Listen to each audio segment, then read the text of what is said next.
Hello friends, welcome back to the channel study with Praveen. तो इस video में हम लोग देखेंगे कि एसएससी सीएचएसएल 2020 का आपका एग्ज़ाम ऑलरेडी 21 तारीख को ख़त्म हो चुका था।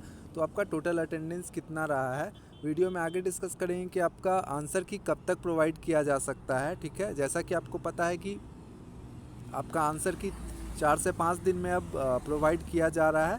तो कब तक आपका एक्सपेक्टेड है कि आपका लिंक आंसर की का आ जाना चाहिए, और आगे डिस्कस करेंगे वीडियो में कि एक्सपेक्टेड सेफ स्कोर इस बार कितना रह सकता है, क्योंकि आपका इस बार टोटल पोस्ट 4500 ही है और पीएएसए का पोस्ट आपका सीएचएसएल से हटा दिया गया। ठीक है, एक बात और कि आपका इस बार जैसा कि आपको पता है कि एसएससी सीजीएल में 37,000 के आसपास वैकेंसी है और बहुत सारे कैंडिडेट ऐसे होंगे जो दोनों में जॉब लेंगे। ठीक है, तो एसएससी को चाहिए कि आपका वेटिंग लिस्ट प्रोवाइड करने के लिए, ताकि सीट वेस्ट नहीं हो और जितना भी जेन्युइन कैंडिडेट हैं, ठीक है, मतलब जिनका सीजीएल में ऑलरेडी सिलेक्शन हो जाएगा उन तो यूनिक कैंडिडेट को सीएचएसएल में सीट मिले।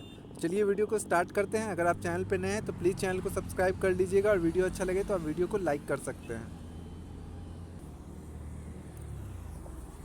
तो आपका जो टोटल नंबर ऑफ़ कैंडिडेट जो अप्लाई किए थे फॉर्म, वो लगभग इस बार 35 से 36 लाख के आसपास कैंडिडेट थे। ठीक है, तो ये आपका जो अटेंडेंस है वो सेंट्रल रीजन का है,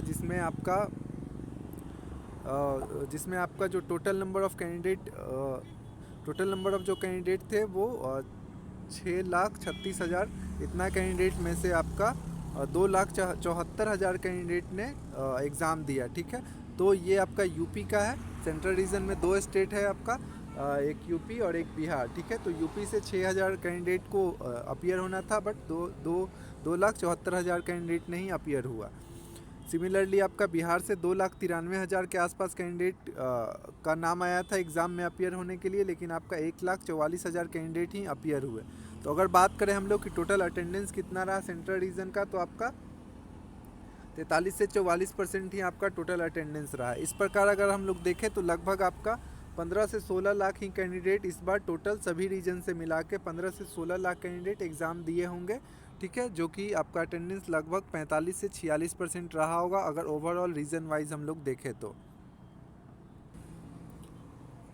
आगे आपका सबसे बड़ा क्वेश्चन था कि आंसर की कब तक प्रोवाइड हो जाएगा। तो देखिए, आपका जो एग्ज़ाम चला था वो 9 से 21 मार्च तक आपका चला था। ठीक है, और अभी का जो मिशन मोड चल रहा है तो आपका आंसर 4 दिन में आ जा रहा है। ठीक है, तो ज़्यादा हाई चांसेस है कि आपका आंसर की 25 तारीख तक आ जाएगा। आपका आंसर की आने से एक दिन पहले आपको लिंक जनरेट कर दिया जाएगा। ठीक है, लिंक जैसे ही जनरेट होगा उसके अगले दिन आप आंसर की चेक कर सकते हैं। तो मेरे हिसाब से आपका 26 से 28 मार्च के बीचों बीच आपका आंसर की डेफिनेटली आ जाना चाहिए, बट आपका जो बहुत ज़्यादा हाई चांसेस है कि 25 तारीख को आंसर की आ जाएगा। आंसर की आने के बाद आपका जो टीयर 1 का रिजल्ट है वो 50 दिनों के अंदर आएगा। ठीक है, तो आपका लगभग जो रिजल्ट आ रहा होगा वो मई के मिड तक आपका रिजल्ट आ जाएगा। ठीक है, 15 से 20 मई के आसपास आपका टीयर 1 का रिजल्ट आ जाएगा। अगर देखें हम लोग कि आपका सेफ स्कोर कितना रह सकता है, तो देखिए ये नॉर्मलाइज्ड स्कोर पे बेस्ड है। ठीक है, और अभी आपका आंसर की नहीं है, आंसर की आने के बाद आप रैंक आईक्यू पे चेक कर लीजिएगा। ठीक है, रैंक आईक्यू पे चेक करने के बाद जो डेटा कलेक्ट होगा उससे ज़्यादा जो कट ऑफ रहेगा वो ज़्यादा ईजी हो जाएगा प्रिडिक्ट करना। ठीक है, लेकिन अभी अगर सेफ स्कोर आप पूछे तो आपका यूआर का लगभग 140 के आसपास रह सकता है, 140 से 142 रह सकता है। ठीक है, तो 142 के आसपास पिछला बार आपका टोटल नंबर ऑफ वैकेंसी 6,000 के आसपास था। ठीक है, तो आपका यूआर का कट ऑफ 140 गया था, बट पिछले बार का जो क्वेश्चन का लेवल था वो थोड़ा सा इजी था इस बार के कंपैरिजन में। ठीक है, तो आपका कुछ नंबर का डिफरेंस रह सकता है, मे बी आपका 2 से 3 नंबर इंक्रीज देखने को मिल सकता है, बट ये आपका टोटल जो नॉर्मलाइजेशन होगा उस पर भी आपका डिपेंड करेगा। ठीक है, इस बार जो total number of candidate qualify होंगे तो अभी तक जो आपका वैकेंसी है वो 4500 प्लस के आसपास है। ठीक है, तो 10 टाइम्स कैंडिडेट CBT 2 में जाएंगे। ठीक है, या टीयर 2 में जाएंगे या मेंस एग्ज़ाम में जाएंगे। ठीक है, बट इसमें ज़्यादा चांस है कि आपका कुछ वैकेंसी इंक्रीज हो जाए। कुछ कहने का मतलब 1000 2000 के आसपास, इससे ज़्यादा इंक्रीज होने का चांस अभी नहीं लग रहा है। मे बी अगर इंक्रीज़ हो जाए तो ज़्यादा अच्छा है, बट अभी तक कोई इंक्रीज होने का ऑफिशियल नोटिस नहीं आया, ठीक है। बट ये एक्सपेक्टेशन है कि आपका एटलीस्ट 1 से 2000 वैकेंसी इंक्रीज होने का चांस है, जैसे आपका CGL में हुआ था। उसी प्रकार अगर OBC का देखा जाए तो आपका 140 रह सकता है, EWS का 135, ठीक है। EWS में दो नंबर और कम रह सकता है।